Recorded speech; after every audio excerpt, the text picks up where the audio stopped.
This is William Tincup and Ryan Leary. You are listening and hopefully watching the Use Case podcast. We have Brian Sherlock on from Sync2Hire.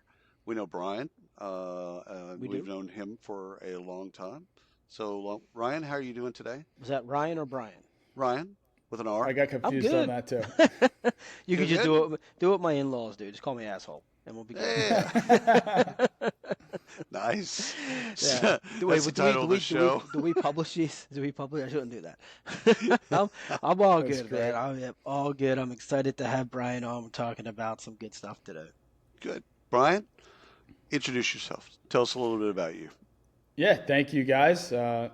Likewise, I've worked with William and Ryan quite a few times already, and had some great conversations around the industry and HR tech in general. I'm the founder and CEO of Sync2Hire, a Slack-like tool built specifically for recruiting, and exciting to ask any questions you guys have for me and share a little insights on our platform and the technology we've built over the last couple of years. Let's kick off, man. Let's learn about what you're doing. So talk to us about Sync2Hire. What exactly is the problem that you are out to solve?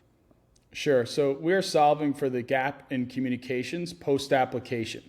So candidate applies for a job, lands in the ATS, right? The communications have to start happening between all the stakeholders involved, your recruiters, your hiring managers, your coordinators, panel interviewers, even external guests.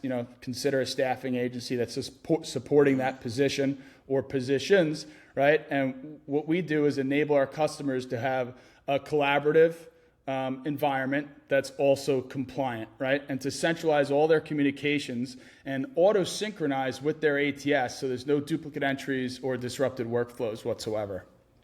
So you've said 3 C's, if I got that right: communication, collaboration, and compliance, right? What are people, when you use that type of framework, and this is, again, for the audience sake, this is post-apply. So everything that happens on front of funnel is wonderful. You get them to apply, however that happens. Great, they apply.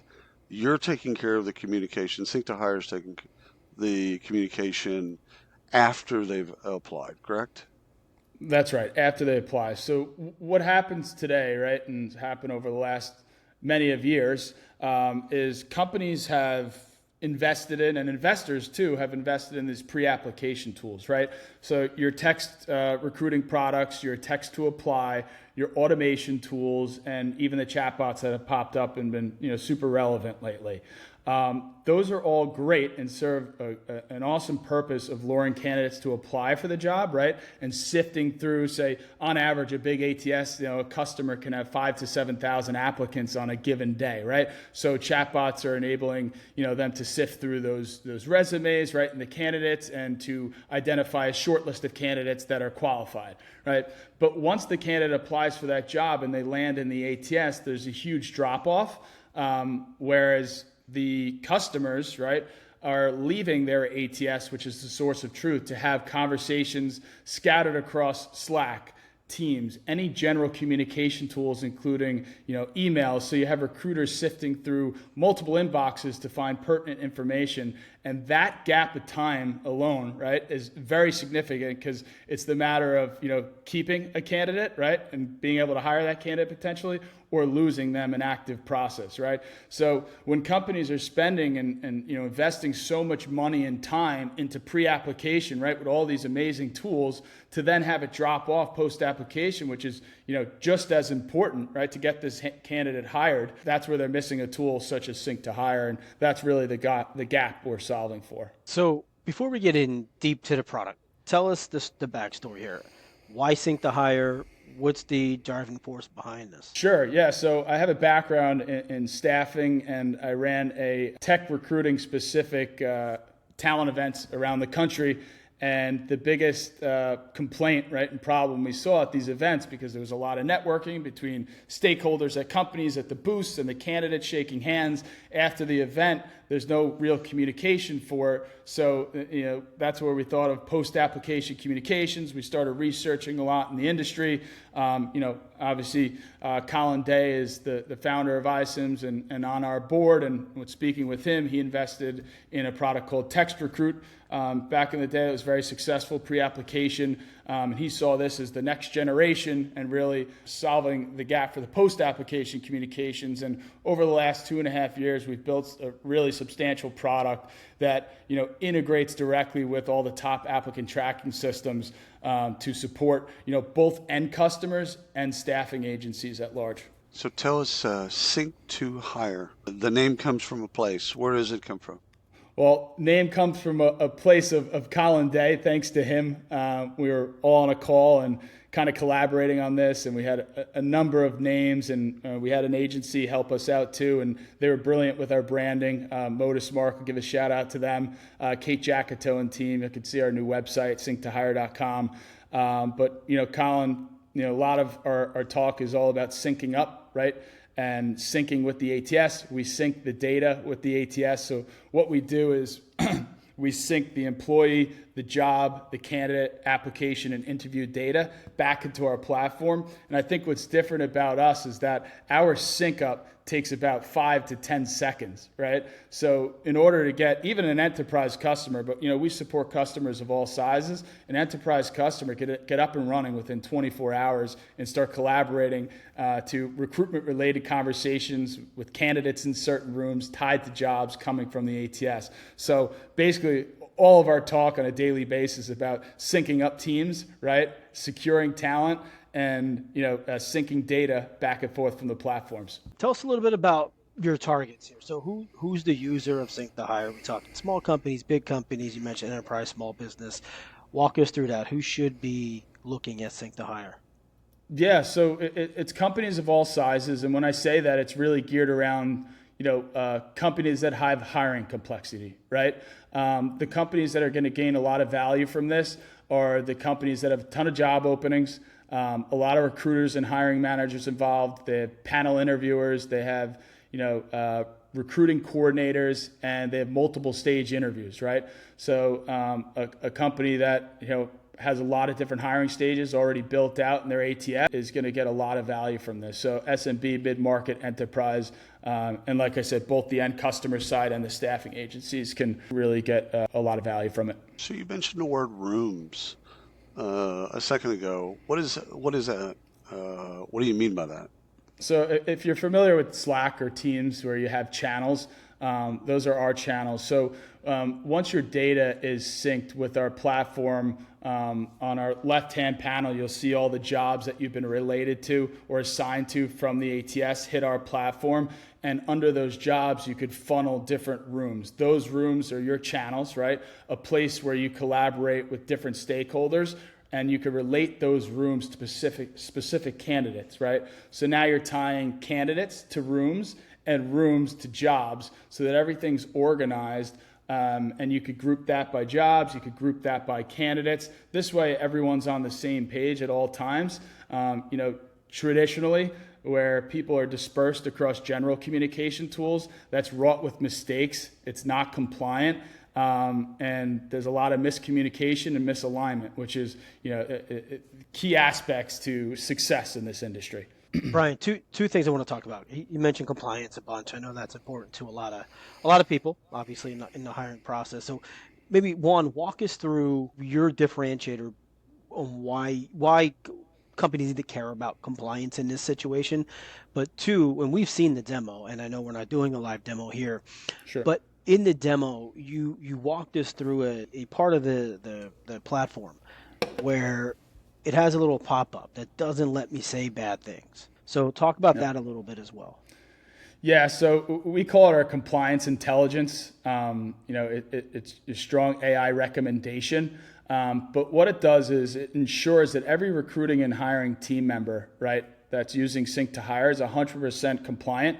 And that could be across EEOC standards, that could be across GPDR, and even company policy, which could be customized within our platform. So if recruiter A hops on and goes to send a message to a candidate, right, asking something like, how old are you, right? Something so simple that you wouldn't think is non-compliant actually is non-compliant. We flag that, and our AI gives 4 or 5 different recommendations that you could plug right back in that is compliant. This way, if a company gets audited, you're seeing this more than ever, a lot of audits and penalties occurring from candidate conversations directly with these recruiters and hiring managers.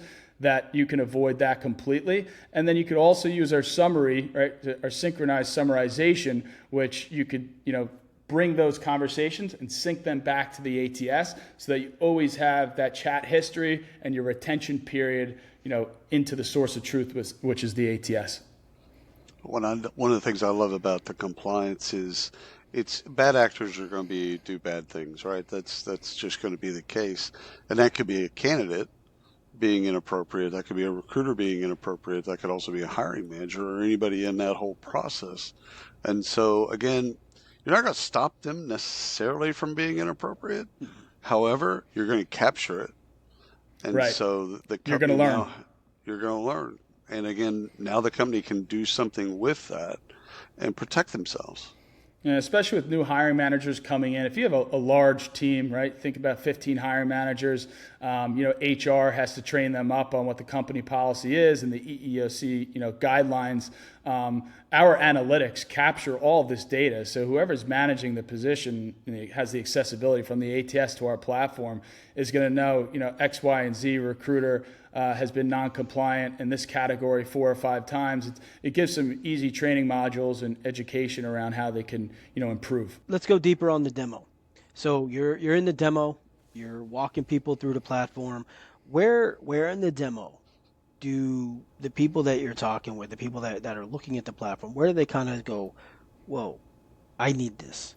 This is actually something I need to consider. Yeah, I think one of the great parts about our platforms is as soon as the sync happens, right, and you land on your dashboard, you get a peace of mind, right? There's organization. Right away, you can see, oh, wow, my conversations are tied to jobs.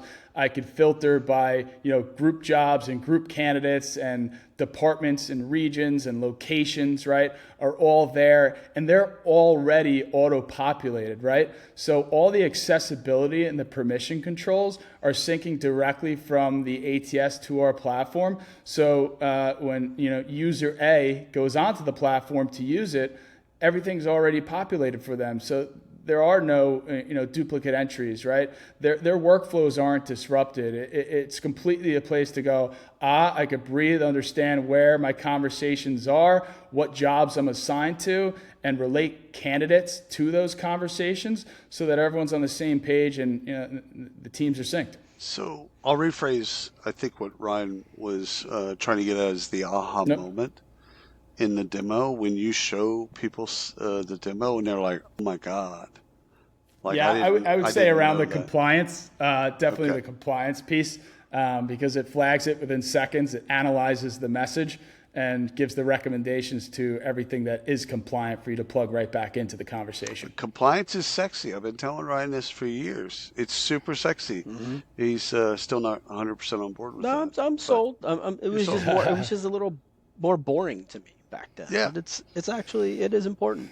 Turns out. Well, some of it is because we, on our news show, Ryan's on the EEOC website every week, and he's seeing all these cases of people doing stuff completely self-inflicted, completely could have been avoided, like all these millions of dollars in fines and all that stuff. Yeah, they're big lawsuits.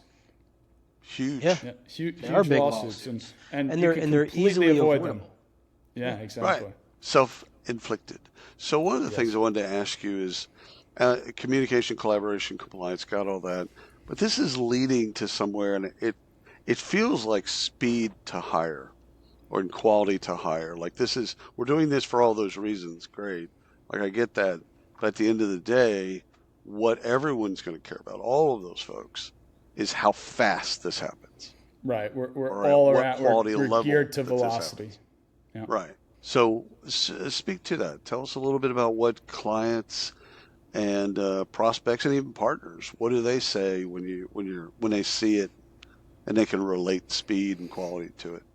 Yeah. So one of the few great accomplishments we've had to date is integrating with 20 plus ATS partners. And some of those were already, marketplace partners and listed in their hub. But and some of them are now requesting custom tabs, right? So that their customers never have to leave the ATS. Because what happens is, and today it's still very prevalent, is as soon as they start communicating with conversations related to a candidate, they're jumping out of the ATS and then using the email, using the Teams, using the Slack, right? And now those conversations get lost between the stakeholders, right, in those different segments of channels. And there's no way to find the information they need quickly, right? But with us, they can hop on, see everything quickly, move the candidate down the line, give them a great experience, and ultimately have more velocity in their decision making to get these candidates hired fast, right? And retain talent. How did we? This is maybe for both of you guys. I mean, recruiting isn't new, right? I mean, it's been around a little while. How do we get it? How do we get along without something like post-application communication prior? I mean, it feels like it just happened, right? And it happened poorly for the most part. We always complained about it, but maybe like how? William, you probably have more insight than we do on this. I think for me, Ryan, I think it's some of it is the complexity of hiring now because of it's changed. People can be anywhere in the world, and teams have gotten smarter about how they want to hire and all that stuff. So I think just the complexity, but also I think it's the lawsuits that you see every week, and people getting tired of self-inflicted wounds. And we really haven't focused. With the candidate experience, we've focused a lot, really over-indexed on pre-apply and all the things that need to happen in pre-apply, which is great because we were really, that was horrible. That experience that candidates have had has been a horrible experience. We really haven't focused on the post-application in the same way and used the same kind of logic of they still have a journey. The negative, I would say, with recruiters and with hiring managers is they're probably addicted to wildcatting and change and just doing shit the way that they wanted to do it. So if they wanted to text, they just text. If they wanted to use WhatsApp or if they wanted to use Facebook or LinkedIn or email or smoke signals, they just did whatever the hell they wanted to do. Because there was nothing there. Well, so they did it to get it done. Some of it was, yes, you're right. And some of it was they were just judged by the output. I need 5 candidates. Right. How quickly can you get them to me? How quickly can you get to it without regard to what was the experience for the candidate and were you compliant in doing so? Well, as a recruiter, we're all your stakeholders on the same page at the same time. Yeah. Right. Well, and as a recruiter, we didn't care about that. I just we didn't. We were 100%. Just like, you know what? I need to get Brian into this position. My hiring manager needs to meet him. I don't care how it was. Whatever, in my mind, whatever was good for the candidate was good for me. And that's how it went. Now, obviously, there's a lot of flaws there. And that's when, there's a lot of issues there. But that's how also what you were taught. That's you were taught. That's exactly what we were taught. We were taught to go get it done. Right. Brian, did you have anything different? No, I agree completely. And, I think it was shocking to us too, right? When we came to market and developing this over the years and, all the people that have built HR tech solutions and the investors that have invested in a lot of the pre-application tools, right? Just that we didn't see anyone hit the mark on post-application. And, as, months and months ago, as we kept gaining validation, right? And getting these partnerships, we saw how huge of a gap there really is in post-application communications and what an opportunity it is for us to provide a lot of value for customers and our partners. And the biggest takeaway for me is that, these customers are spending so much money on investing in the pre-application tools to get those candidates to apply for the job. And then, they're losing their investment by not having a solid post-application tool in place to, take over where those, tools left off. It's like driving people to a retail outlet only to be out of stock on whatever That's why Amazon exists. That's why Amazon exists. That's also, if you go a history lesson, that's also why Kmart failed. Mm-hmm.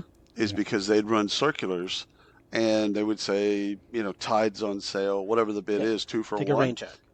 And then when you get there, there's no Tide. Yeah. Because their distribution was off. I could remember years just having my parents just getting rain checks, and then never go back and get it. They go somewhere else at some point, or we just went without it. So what Walmart did at that particular point is they over-indexed on distribution so that they could, when they ran circulars, it's going to be in stock because they could see the fail at Kmart and at Sears. So I think one of the things, Brian, what Sync2Hire is doing is it's bringing efficiency to an area of recruiting that's just not been efficient. I mean, again, some people do it really well, like no hate.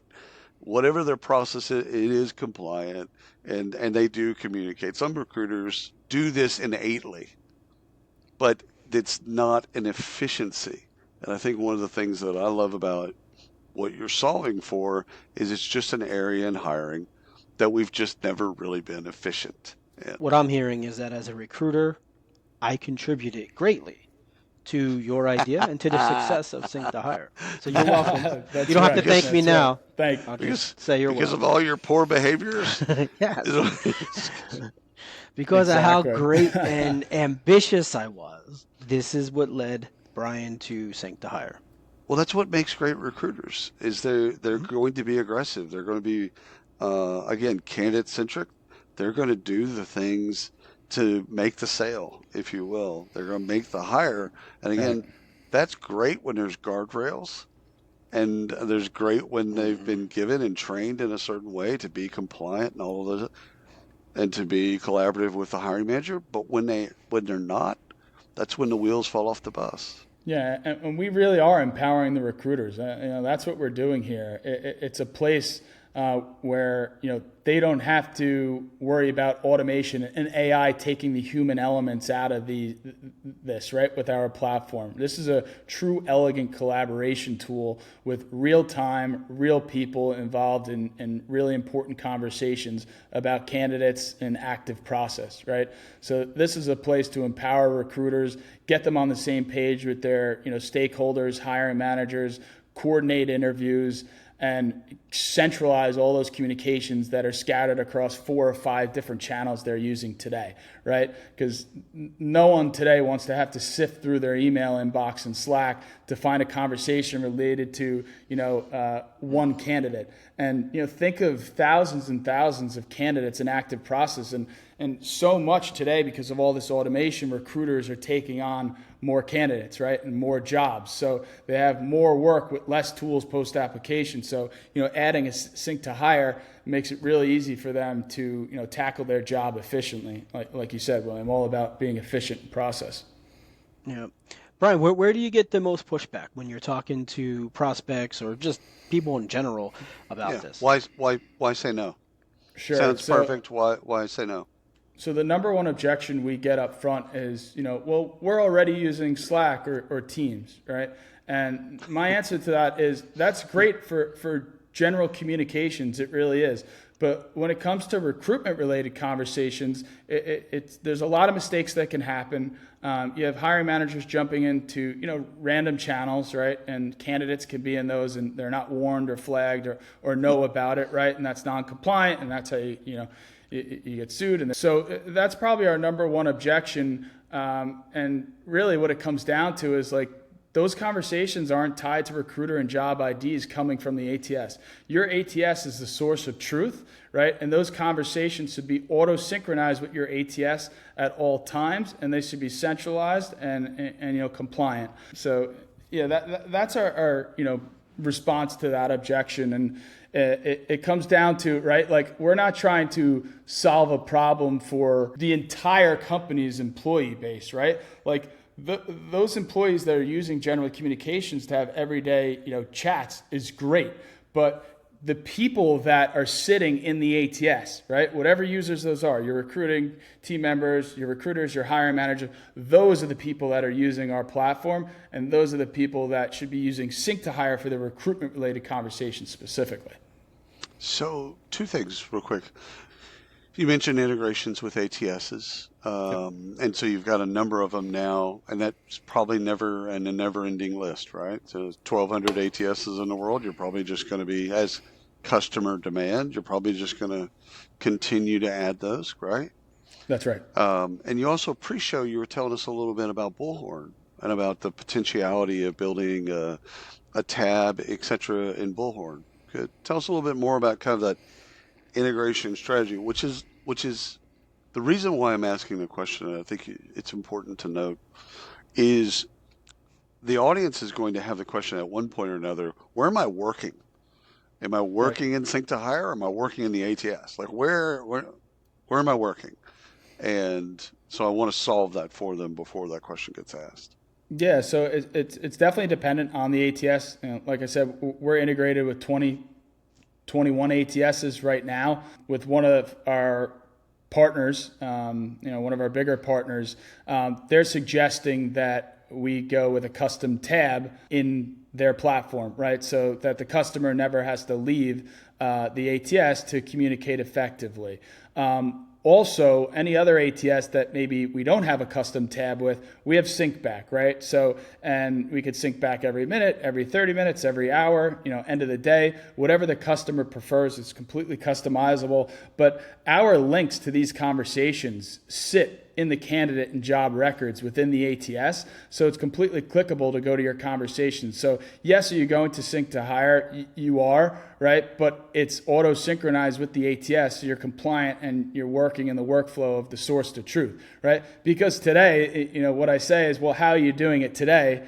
And there is no answer, right? Because they're outside of the ATS regardless for post-application communications. So, our ultimate goal is to definitely have the custom tabs with each one of our ATS partners. We're working on accomplishing that. It seems like that's the preferred method of our partners, right?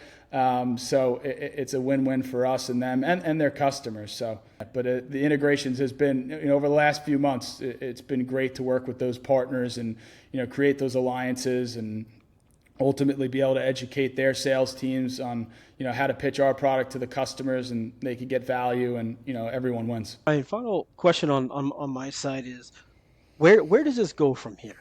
So I know you guys are young. You're out there. You're making your ways now.